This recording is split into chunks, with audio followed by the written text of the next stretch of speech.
ఏపీలో జరుగుతున్న party ఫిరాయింపులపై save democracy పేరుతో వైసీపీ ఢిల్లీలో చేపట్టిన కార్యక్రమం ఆశించిన ఫలితం ఇచ్చిందా? రాష్ట్రపతి ప్రధానులను కలవలేకపోయినా ప్రతిపక్షం తాను అనుకున్నది సాధించగలిగిందా? అసలు ఏం ఆశించి జగన్ ఢిల్లీ వెళ్లారు? ఈ టూర్తో ఏం సాధించారు? వైసీపీ ఎమ్మెల్యేలు ఒక్కొక్కరు అధికార పక్షంలోకి జంప్ అవుతున్నారు. ఇప్పటికి 16 మంది సైకిల్ ఎక్కేస్తే మరికొందరు క్యూలో ఉన్నారన్న ప్రచారం జరుగుతోంది. చంద్రబాబే తమ ఎమ్మెల్యేలకు పసుపు కండువాలు కప్పి టీడీపీలోకి ఆహ్వానిస్తుండటంపై ప్రతిపక్ష నేత ఆగ్రహం వ్యక్తం చేస్తున్నారు. ఆ క్రమంలో ఢిల్లీ టూర్కి వెళ్లిన జగన్ టీం వివిధ రాజకీయ పార్టీలకు చెందిన జాతీయ నేతల దృష్టికి ఫిరాయింపుల అంశాన్ని తీసుకెళ్లింది. రాజ్యాంగంలోని పార్టీ ఫిరాయింపుల నిరోధక చట్టంలో ఉన్న లొసుగులు, చట్టం పటిష్టతకు చేయాల్సిన మార్పులపై అందుబాటులో ఉన్న కేంద్ర మంత్రులు, జాతీయ నేతలు, కేంద్ర ఎన్నికల కమిషన్ల దృష్టికి తెచ్చింది. ఇక ఏపీలో చంద్రబాబు సర్కారు అవినీతికి పాల్పడుతుందంటూ ఎంపరర్ ఆఫ్ ది కరప్షన్ పేరుతో పుస్తకం ముద్రించి తాను కలిసిన నేతలందరికీ పంచారు జగన్.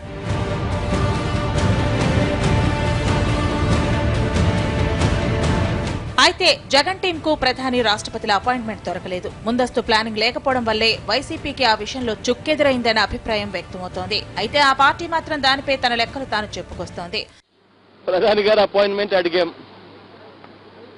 దొరకలేదు ఇంతవరకు. బహుశా మీరు అన్నట్టుగా మిత్రపక్షం కాబట్టి ఇవ్వలేదేమో నాకు తెలియదు, కానీ బట్ అడగడం అయితే మా ధర్మం. అడిగాం, అపాయింట్మెంట్ రాలేదు. కానీ దాని గురించి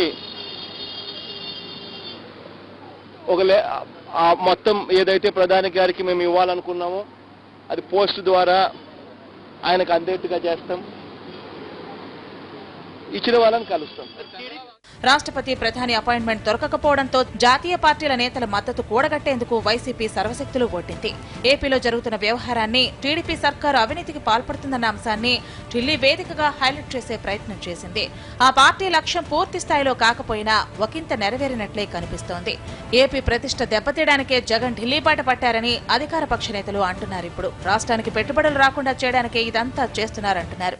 మీరు ఇవన్నీ కార్యక్రమాల ద్వారా ఇంత ఢిల్లీ వెళ్ళి మీరు సాధించింది ఏంటంటే 5 కోట్ల మంది ప్రజల సంక్షేమాన్ని, అభివృద్ధిని మీరు నీళ్ళలో పోశారు.